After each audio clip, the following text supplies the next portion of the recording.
ద్వాదశ రాశుల వాళ్లకు మామూలుగా మనము ప్రతి నెల ప్రతి మాసము చెప్పడం అనేటువంటిది జరుగుతూ ఉన్నది. అయితే అన్ని రాశుల వాళ్ళు కూడా అర్థం చేసుకోవాల్సిందేటువంటిది ఒకటి ఉంటుంది. ఏదైనా పరిహారాలు అనేటువంటిది ఖచ్చితముగా మనము చేసుకునేటువంటి విధానములో ఉంటుంది గాక. ఒక దగ్గర చెప్పుకుంటున్నాము అంటే అక్కడ జరగలేదు అంటే ఆ పండితుడి లోపం ఉంటుంది కానీ ఇంకొకటి ఉండదు కదా.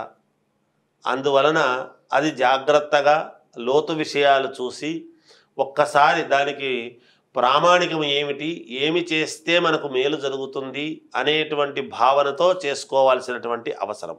కానీ ప్రతి మాసము వింటున్నాము కదా ఏముంటుంది అని అనుకోవచ్చునుగాక. అయితే కొన్ని గ్రహాలు మామూలుగా రోజుల్లోనే తిరుగుతాయన్నమాట. తిరిగేటప్పుడు వచ్చేటప్పుడు చంద్రుడు ఉన్నాడు ఉదాహరణకు, వెంటనే మార్పు చెందుతూ ఉంటాడు. ఆ మార్పు చెందేదాన్ని బట్టే మన మనస్సు కూడా మారుతూ ఉంటుంది ఎప్పుడూ కూడా.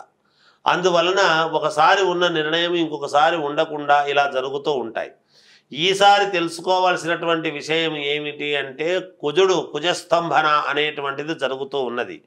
అంటే మిథునములోనే చాలా కాలము పాటు ఉంటున్నాడు. నిజానికి అంత సమయం ఎప్పుడూ ఉండడు. ఈసారి అలా కుజస్తంభన అంటే స్తంభించిపోతూ ఉంటున్నాడు మిథున రాశిలో. ఆ మిథున రాశిలో కుజుడు ఉండేటువంటి దాని వల్ల కూడా ఇప్పుడు మనము చెప్పేటువంటి ద్వాదశ రాశుల వాళ్లకు ఏ లగ్నములో పుట్టారో ఏమిటో చూసుకొని నిజానికి వాక్కు విత్తం కుటుంబం నేత్ర సంకటం అని ఇచ్చేటువంటి కుజుడే ఇవ్వాలి ధనం. అందుకనే రుణాలు తీరాలంటే కుజుడు ప్రాధాన్యత, సంతానము కావాలంటే కుజుడు ప్రాధాన్యత, వివాహము కావాలంటే కుజుడు యొక్క ఇది ఇలాంటివన్నీ ఉంటాయి. అందువలన కుజస్తంభన ఎప్పుడైతే జరుగుతూ ఉన్నదో అందుకనే ఎవరికి తగినటువంటి వాళ్ళ జాతకాలను వాళ్ళు ఒక్కసారి పరిశీలన మీకు నచ్చినటువంటి వాళ్ళ దగ్గర చూపించుకొని దానికి తగు చర్యలు తీసుకొని ఈ మంచి ఫలితాలు ఉన్నటువంటి వాళ్ళందరూ కూడా ఫలితాలను పొందండి. బాగులేని మిశ్రమ ఫలితాలు ఉండేటువంటి వాళ్ళు కూడా ఫలితాలను సవరించుకొని మనం అనుకూలవంతముగా చేసుకోవడములోనే మన గొప్పతనం ఉంటుంది అని తెలియజేస్తూ జయోస్తు. మకర రాశి వారికి డిసెంబర్ నెలలో ఎలా ఉండబోతుందో తెలియచేయండి గురుగారు.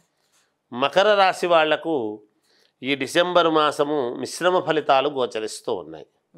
ఏ పని పట్టుకున్నా కాకపోవటము, నిరాశ నిస్పృహలతో ఉండటము, ఏమి చేద్దామన్నా పాలుపోకపోవడము, మనస్సుకు గుర్తుకు రాకపోవడము, చేద్దాములే చూద్దాములే అని బద్ధకముతో ఉండిపోవటము, లేదా హుషారుగా వెళితే అది రివర్స్ కావటము, ఏది ముట్టుకున్నా ఆ పని సగంలో ఆగిపోవటం లాంటివి ఇలాంటివి జరుగుతూ ఉంటాయి. అన్ని ప్రతికూలమైనటువంటి వ్యవహారాలు జరుగుతూ ఉంటాయి. ప్రతి విషయంలో కూడా అప్రమత్తంగా వ్యవహరించాల్సినటువంటి అవసరం ఉన్నది.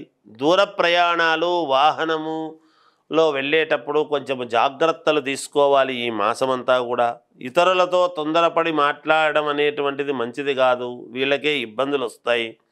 కుటుంబ సభ్యుల ఆరోగ్య విషయాలు మరింత మానసికమైనటువంటి అశాంతిని చేకూర్చే విధముగా ఉంటుంది గాక. వృత్తి వ్యాపారాలలో శారీరకమైనటువంటి శ్రమ అనేటువంటిది బాగా పెరుగుతుంది. సమయానికి నిద్ర ఆహారాలు ఉండవు. చేపట్టినటువంటి పనులు మధ్యలో నిలిచిపోతాయి.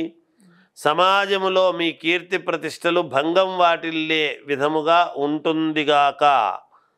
అలాగే ఉద్యోగస్తులకు అదనపు బాధ్యతలు అనేటువంటివి అందజేస్తారు. నిరుద్యోగులు మరింత కష్టపడవలసినటువంటి అవసరము రావచ్చు అనేటువంటిది సూచనప్రాయముగా తెలుస్తున్నది. సంతాన వివాహ ప్రయత్నాల్లో స్వల్ప ఆటంకాలు కలుగుతాయి. వీళ్లకు ఆర్థికంగా అవసరానికి చేతిలో డబ్బు నిల్వ ఉండదు. కానీ ఆర్థికంగా ఎవరు ఆదుకుంటారు, ఎవరు ఆదుకోరు. అలాగే